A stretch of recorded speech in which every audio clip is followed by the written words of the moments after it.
Alright, so today we're getting into integrated measurement systems and data analysis.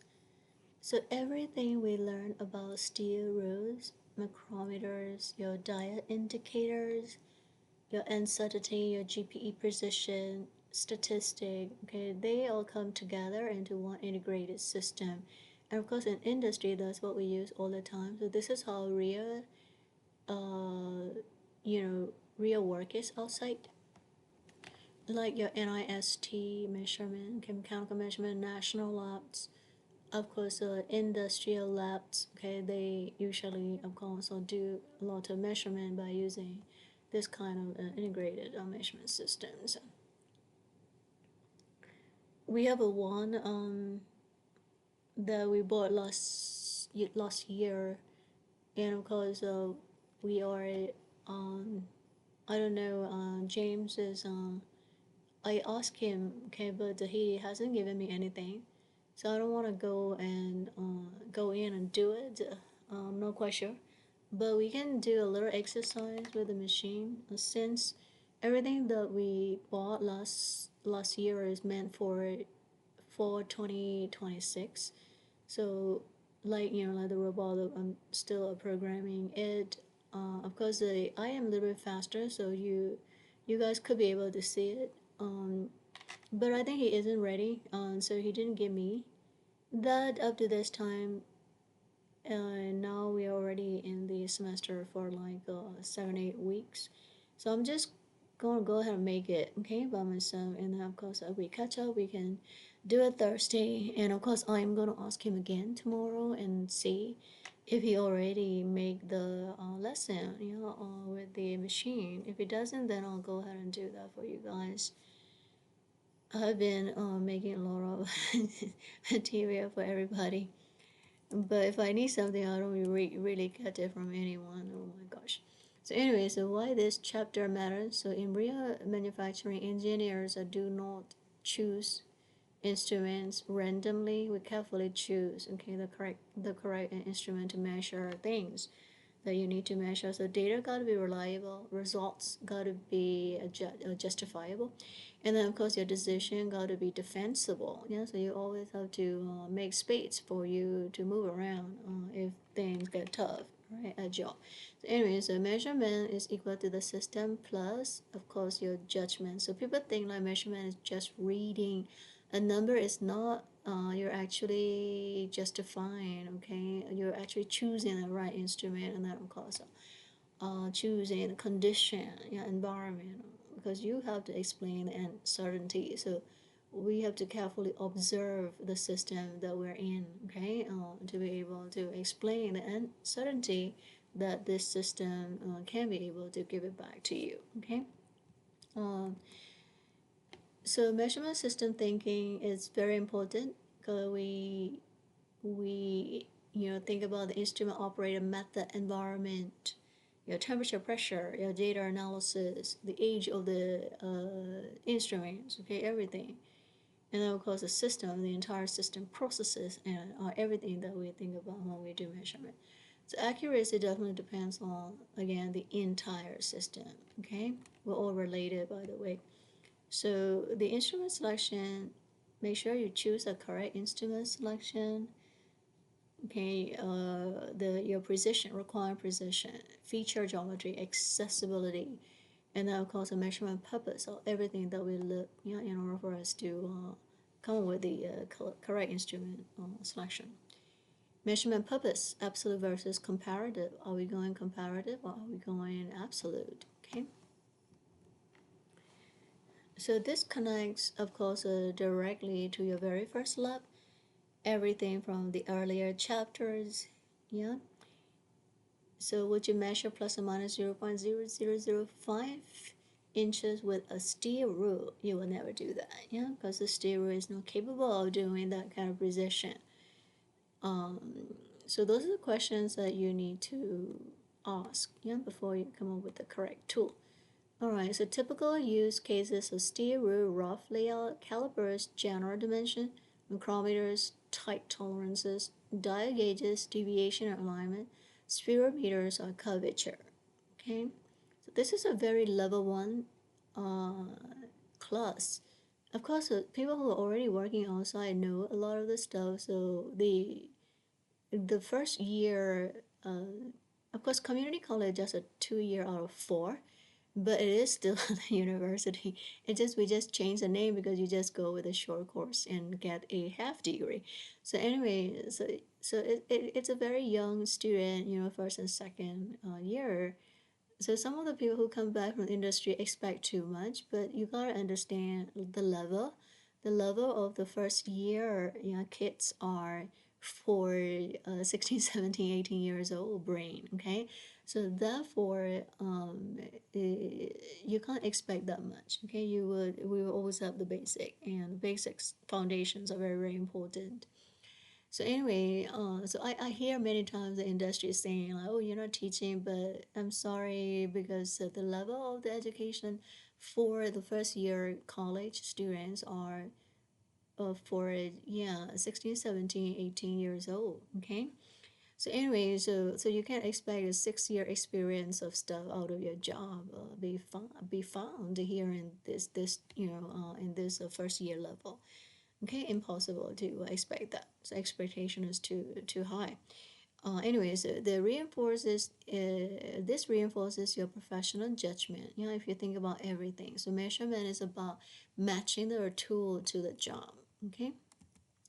All right, measurement error and uncertainty. So uncertainty always comes from your instrument discrimination, your operator techniques, how the operator is doing, repeatability, repeatability, whether you're getting the correct measurements, and then of course environment. Okay, so repeatability is even though we loosely say correct measurements, it just repeated measurements, but of course you have a tiny little bitty bit of variations in there. Okay, so students need this concept, and you have to really understand it.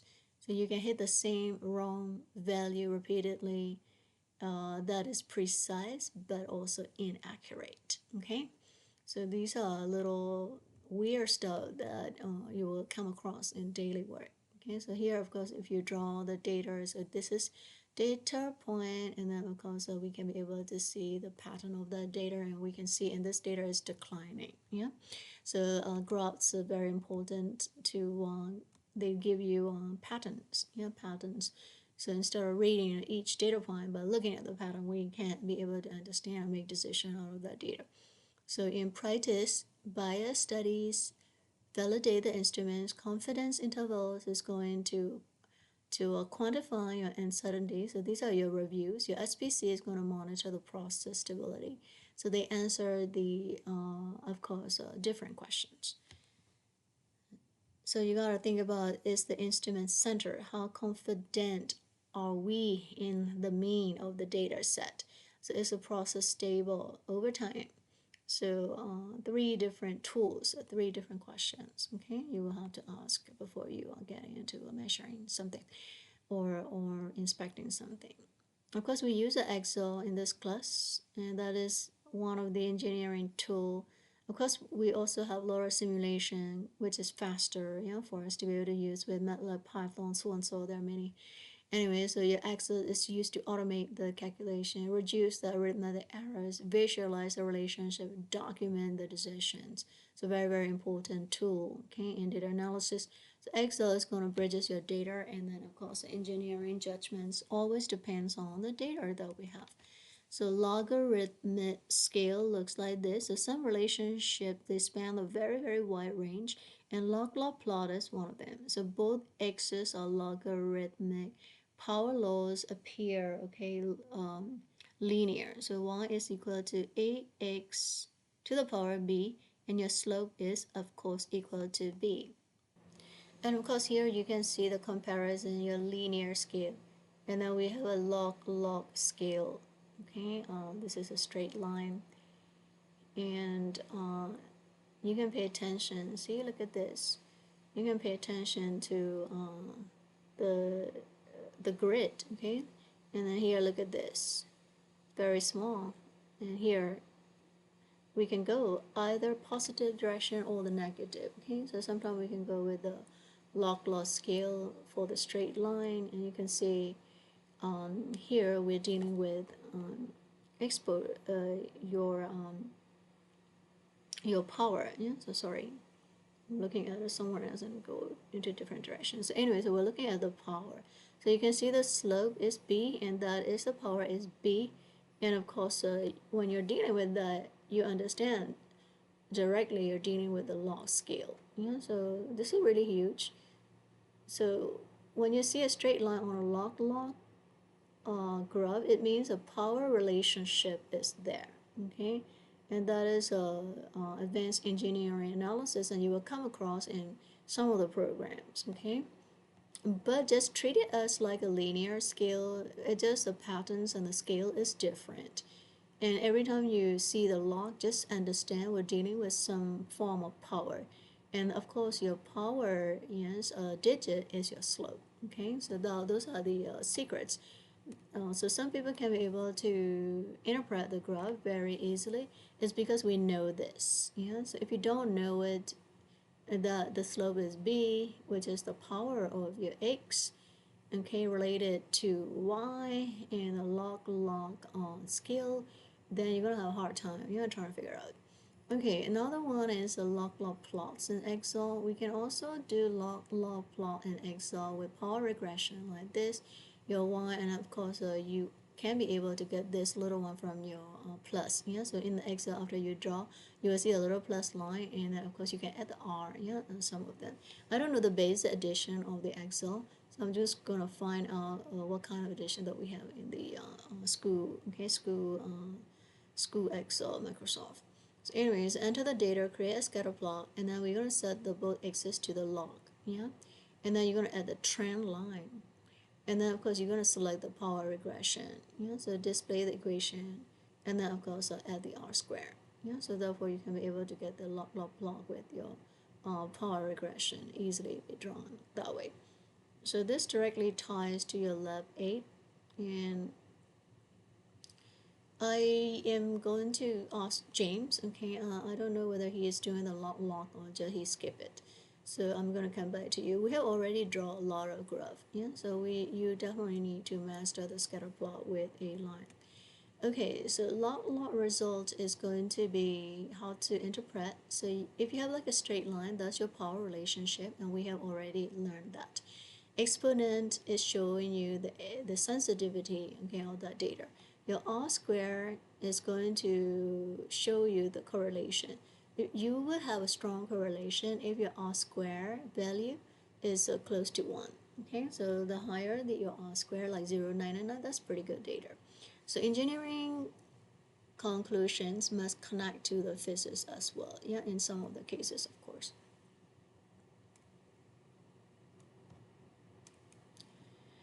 And here is a log plot with a power regression that you can be able to visualize. And here is your R square, and we're at 0.9476. And then of course we try to play with the noise. Noise means the junk in the environment that we're trying to reduce or increase. And then of course we can be able to see how the log, curve go up and down your data are affecting. So therefore the noise, in the environment, and of course it can be able to influence the data, yeah, so we can be able to see it in the log plot.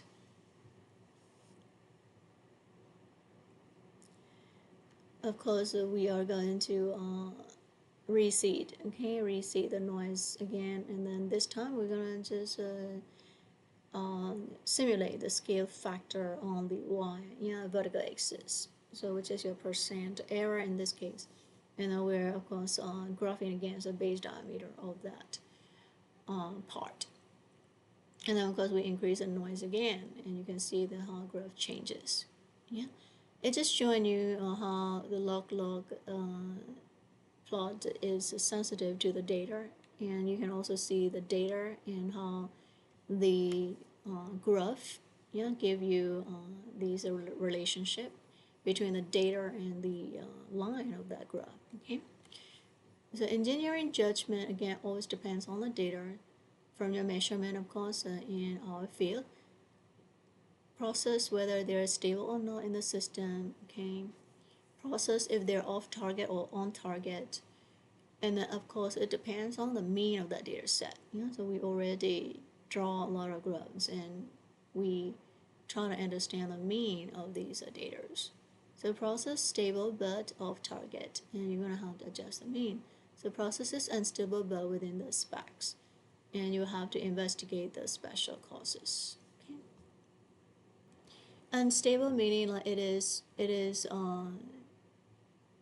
varying. The data set is varying within the tolerance, within the specification. Of course, we call a little bit different. It's just a limit, and as long as your data stay within the limit, the process is stable. However, sometimes the process is okay, but then sometimes you can see instability, even though the process data are varying inside of that specification. Okay, process can be unstable sometimes. Okay, and that's because of the special causes, and we have already studied that in one of the chapter. So here we're just looking at the entire measurement system from the very beginning of the steel rule all the way to the end, and how we draw and play with the graph and patterns, recognizing your SPC confidence level. I hope that the big picture come all together. And most of the company use the different kinds of measurement tools, inspection tools, and they look easy, but in reality it isn't when you have to deal with that almost every day with many different parts, okay, in different orientation and location. And of course that will definitely get to you sometime. So anyways, the measurement is measurement is systemic, meaning dealing with the system. Your instrument selection is going to affect your accuracy of the measurement, your bias, confidence interval, statistical process control, very important, and they're going to serve you different roles. Your Excel is essential, one of the essential tools, for graphing. And your log is the only one that we didn't do, but if we have time, we will go in and do it. But that is also can be able to draw in the Excel, and also some of the program has automated and with your data collections.